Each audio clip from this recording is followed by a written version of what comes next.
As many of us are aware, the NBA is celebrating its 75th season this year. And to commemorate the achievement, the NBA decided to come out with their list of the top 75 players of all time. Now, with all lists, there are bound to be people who are snubbed and left off of the list.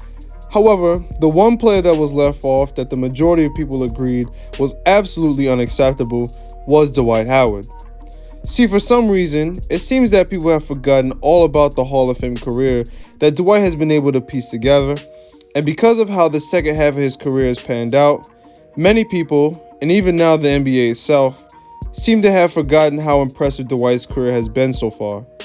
Which, of course, is the reason why this video is being made, because once we've gone over just how impressive Dwight's career has actually been, you could most certainly make an argument that Dwight not only should be a top 75 player of all time, but that he has a case to be top 50 all time.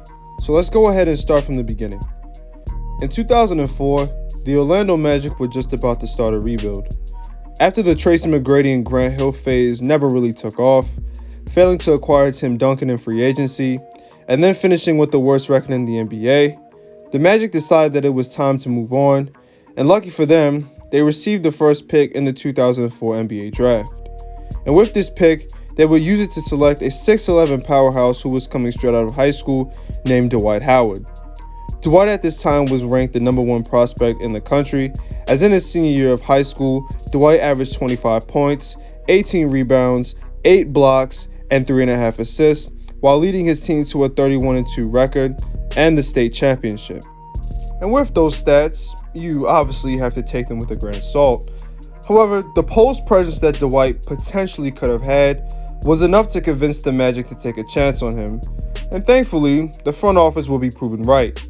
In Dwight's rookie season, he averaged 12 points and 10 rebounds, but most impressively, he was already averaging 1.7 blocks, in which he and Josh Smith finished top 15 in total blocks while only being rookies.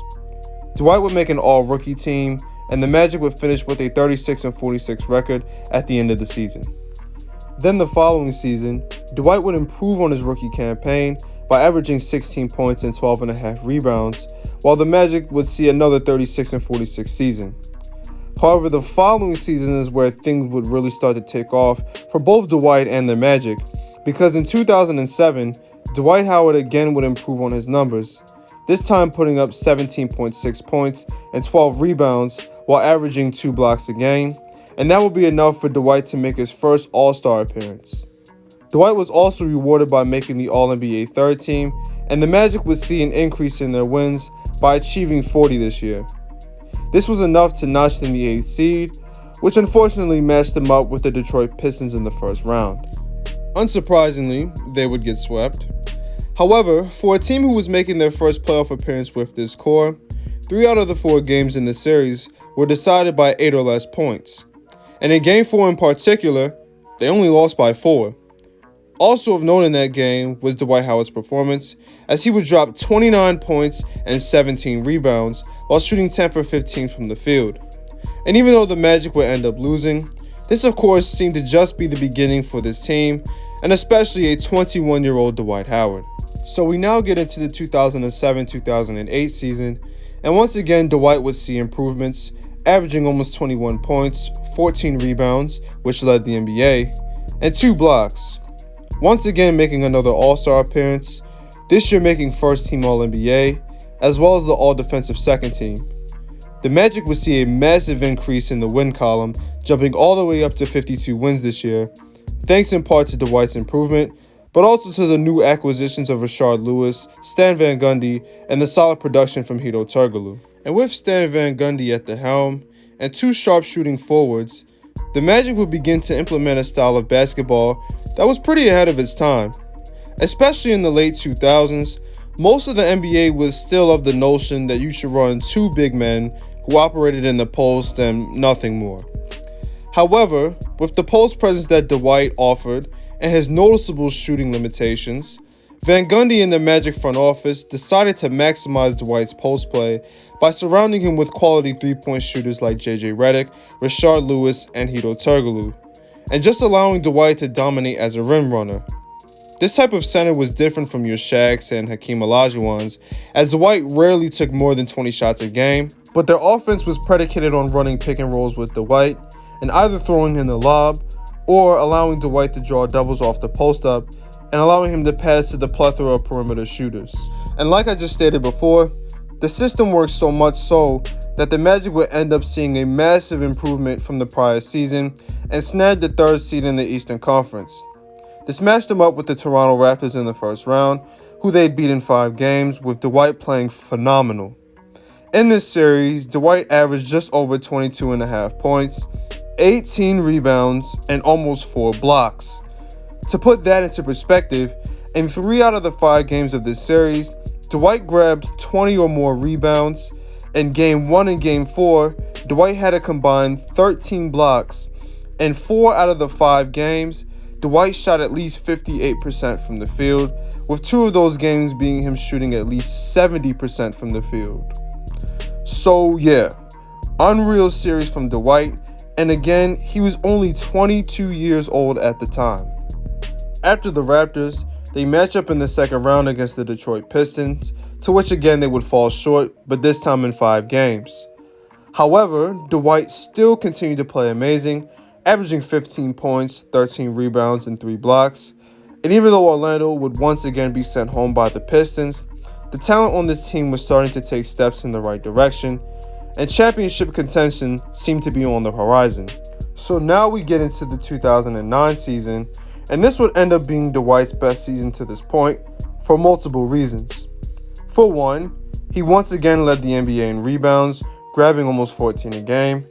He also led the NBA in blocks for the first time with almost 3 a game. He then was selected to be an All-Star, a first-team All-NBA performer, and a first-team All-Defensive performer.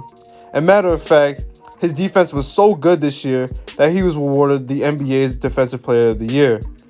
And on top of that, he finished top 5 in the MVP voting this year, doing all this at the young age of 23. And the success didn't stop there, as the Magic would continue to improve and perfect their 4-out system, and by the end of the season, they finished with a 59-23 record, which was the second best in the Eastern Conference. They matched up with the Philadelphia 76ers in the first round, and were able to beat them in 6 games, with Dwight Howard putting up 24 points, 16 rebounds, and almost 3 blocks a game. In the next round, they would face the defending champion Boston Celtics, who were without Kevin Garnett, but were still a formidable opponent for the up-and-coming Magic. The series would end up going back and forth as each team would trade wins up until Game 5, where Boston was able to take a 3-2 lead. And in Game 6, where the Magic desperately needed to force a Game 7, and a game where Rashard Lewis shot 39% from the field and 0 for 4 from 3, and Hito went 3 for 13 from the field and 1 for 5 from 3, Dwight put the team on his back and absolutely dominated, putting up 23 points, 22 rebounds, and 3 blocks to force a Game 7 back in Boston. And in that Game 7, Dwight recorded 5 blocks to help the Magic blow out the Celtics and move on into their first conference finals. Waiting for them in the conference finals will be the number 1 seeded Cleveland Cavaliers, who also featured the league MVP in LeBron James. It should also be important to note that the narrative around this time was that after the Celtics had been eliminated, and seeing as the Cavaliers featured the league MVP, everyone, and I mean everyone, was gearing up for the much anticipated Cavs and Lakers matchup in the NBA Finals to finally see the duel between LeBron James and Kobe Bryant.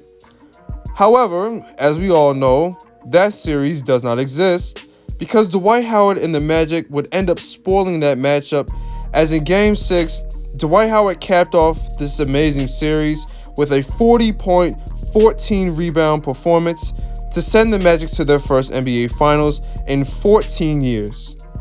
And yeah, Dwight Howard, again at the age of 23, was able to lead a team to the NBA Finals and match up with the Los Angeles Lakers, who were led by none other than the late great Kobe Bryant.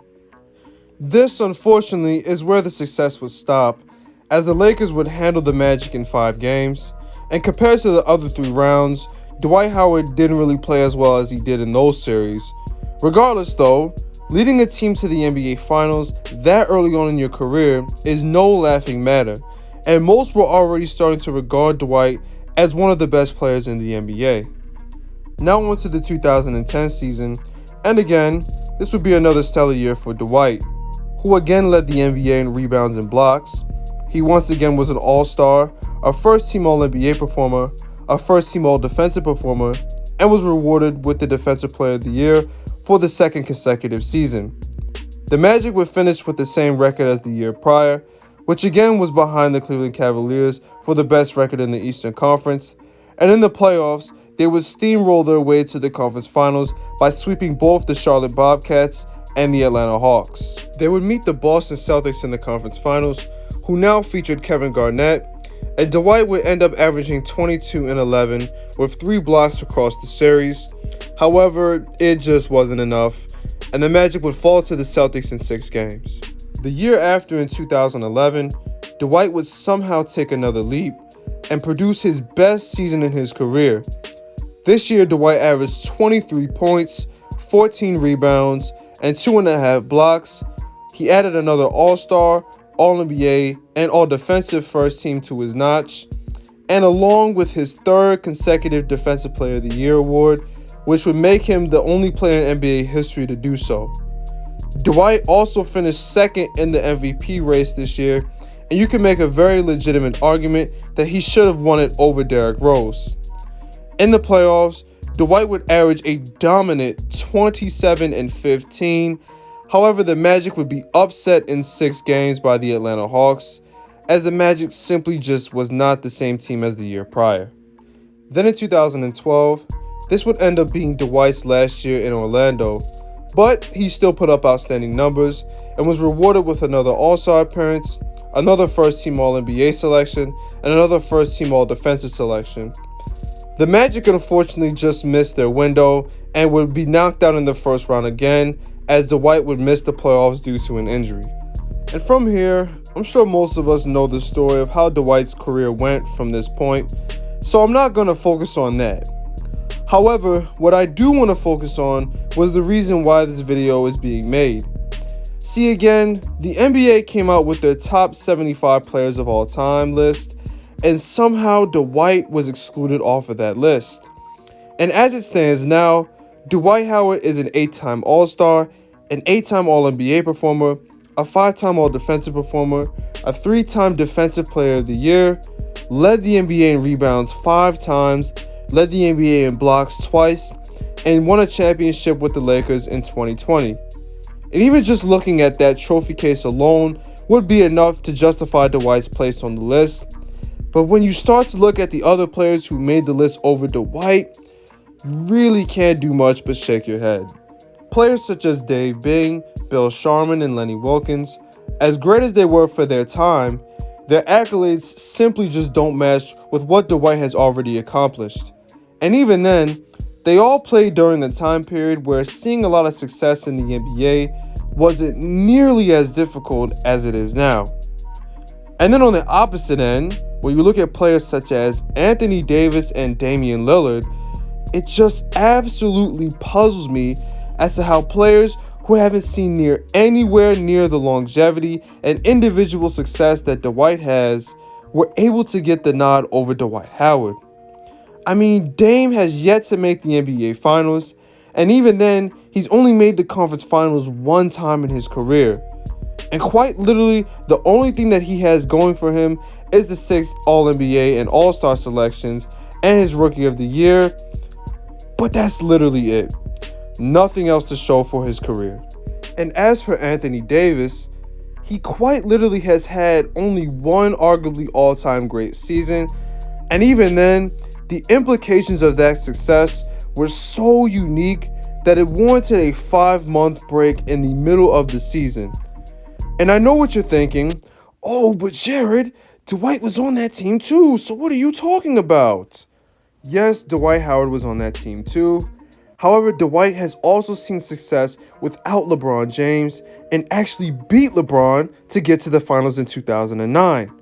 Before Anthony Davis went to the Lakers, he was seen as just an empty stats guy and missed the playoffs in all but 2 of his first 7 years in the league. And even if I were to not talk about the accolades and just simply look at points, rebounds, and blocks, you can make a very legitimate argument that Dwight's numbers in his best 5 years are comparable to some of the greatest big men that the NBA has ever seen in their best 5-year stretch.